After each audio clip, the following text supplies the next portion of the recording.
Buenas tardes, ¿qué tal? Les habla el doctor Luis Velázquez de Consultorios Médicos Alianza Latinoamericana y hoy vamos a proyectar lo que sería el octavo episodio del programa Salud al Día, cuyo tema va a ser la neuroteología.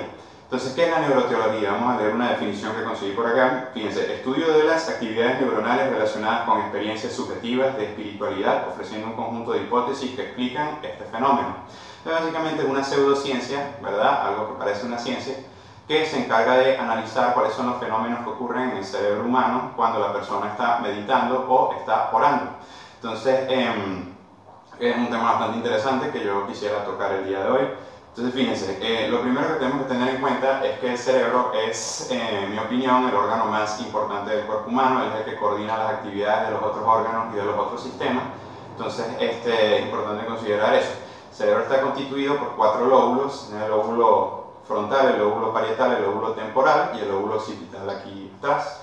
Entonces, el lóbulo frontal tiene sus funciones específicas, tienen que ver con la motivación, la conducta, la atención. El lóbulo temporal tiene que ver con la audición y con el habla también, con las emociones, con la memoria. El lóbulo parietal tiene que ver con la percepción y el lóbulo occipital tiene que ver con el sentido de la vista.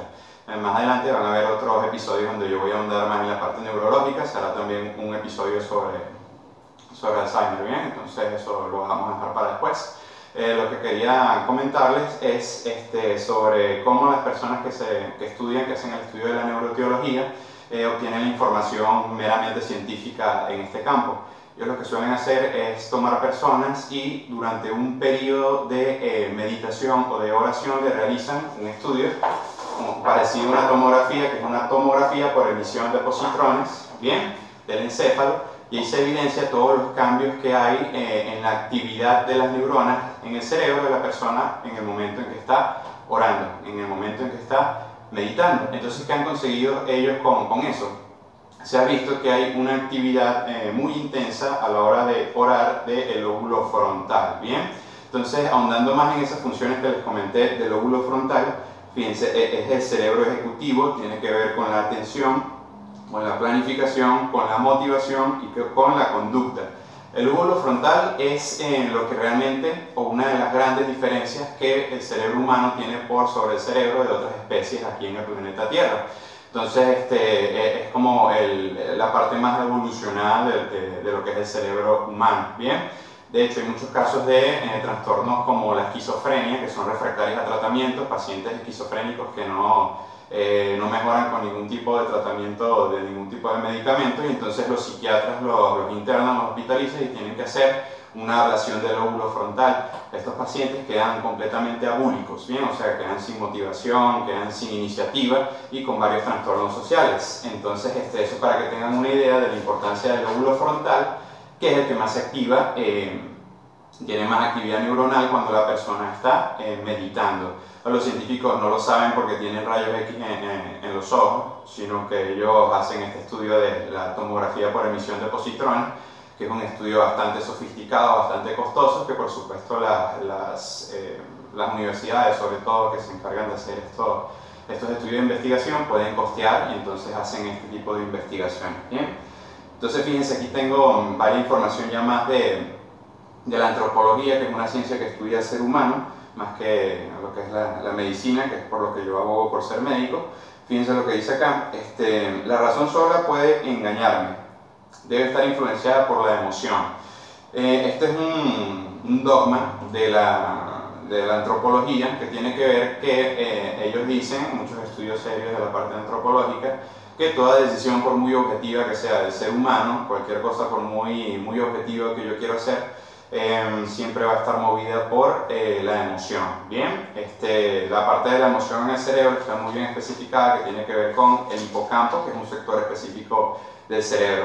Fíjense esto: zonas distintas del cerebro se activan con cada emoción. Bien, entonces eso está también muy estudiado.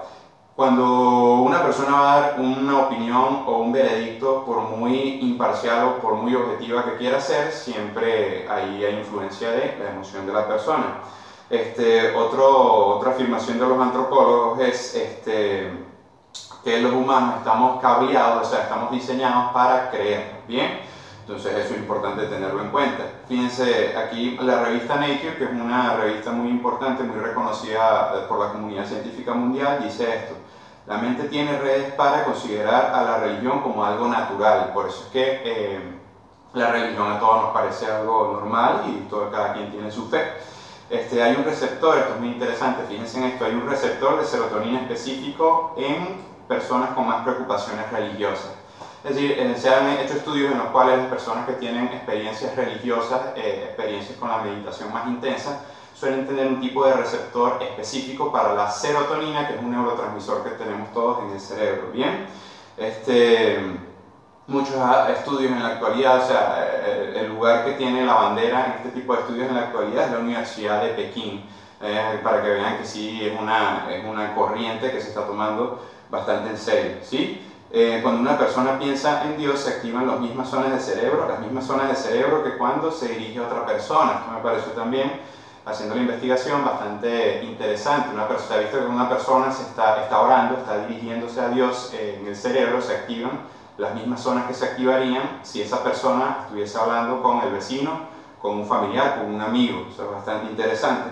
La espiritualidad es terapéuticamente muy útil. Bien,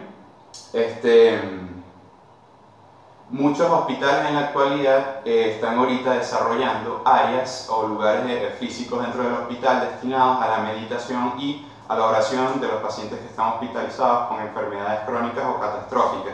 Esto es importante porque ya le damos una óptica a esto mucho más terapéutica, ¿bien? Quizás usted tenga un paciente que los oncólogos dijeron que tiene cáncer, una palabrita que a mí no me gusta, terminal, y entonces un recurso que se podría utilizar para coadyuvar la mejoría de ese paciente o para mejorar su calidad de vida el tiempo que le quede puede ser la oración, la meditación. Bien, estudios serios sobre la oración y longitud de los telómeros. Fíjense, hubo un episodio que nosotros hablamos de los telómeros como una parte de los cromosomas, que cuanto más grandes sean, más largos sean, más longevidad, más años va a vivir esa persona. Entonces se ha visto que las personas que oran frecuentemente, que oran de forma disciplinada, hay una longitud mayor de los telómeros y por tanto viven más años. Bien, y una buena experiencia religiosa beneficia al cerebro. Esto es algo dicho por Lozano, que es un antropólogo investigador italiano, ¿no? Todo esto son fuentes científicas bastante serias que estuve revisando para preparar el episodio de hoy.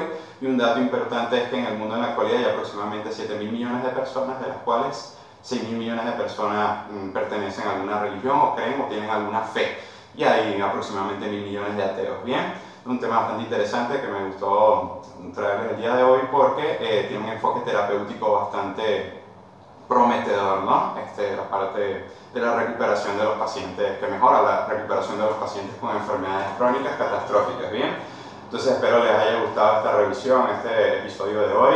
Si tienen algún tema que quieren que desarrolle, comuníquense conmigo a este WhatsApp que está por acá, o si tienen alguna duda en materia de la salud, también se pueden comunicar libremente y gratuitamente conmigo vía WhatsApp. Entonces espero haya sido de su agrado. Ya saben, estamos en Consultorios Médicos Alianza Latinoamericana. Yo soy el Dr. Luis Velázquez, estamos aquí en Guayaquil, en el Banco Central, frente al Banco de Fomento, en la avenida Las Exclusas, aproximadamente unos 15 metros del banco, el paradero de la Metrovía Las Canchas. Entonces nos vemos en una próxima oportunidad.